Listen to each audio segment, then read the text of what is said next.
இன்றைக்கி அமாவாசை அப்படிங்கிறதுனால காலையிலே பூஜையெல்லாம் சிறப்பாக முடிச்சாச்சுங்க. விளக்குக்கு பூ வைக்கிறது, மாலை வைக்கிறது, இதெல்லாம் வந்து மாலையெல்லாம் மாட்டுறது சாமிக்கு, இது எல்லாமே வந்து அப்பவும் மகா அப்பாவும் பார்த்துக்கிட்டாங்க. இது எல்லா வேலையும் முடிஞ்சுது. அதுக்கப்புறம் சமையல் வேலை ஒன்றும் இல்லை, ரொம்ப சிம்பிளாக சாதம், சாம்பார், உருளைக்கிழங்கு பொரியல் மட்டும் தான் பண்ணியிருந்தேனே.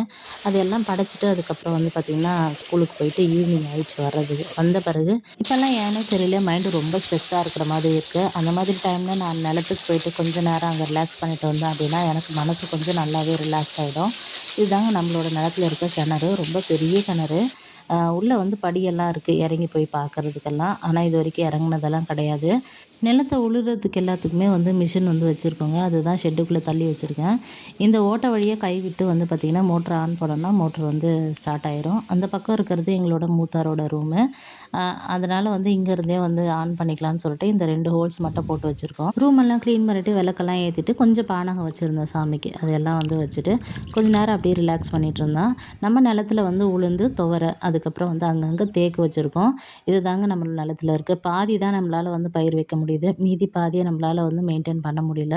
யாரும் ஆட்கள்லாம் அந்த அளவுக்கு வர்றதில்ல. மகா அப்பாவும் டியூட்டிக்கு போயிடுறாரு, நானும் ஸ்கூலுக்கு போயிடுறேங்கிறதுனால அந்த அளவுக்கு கவனிக்க முடியல.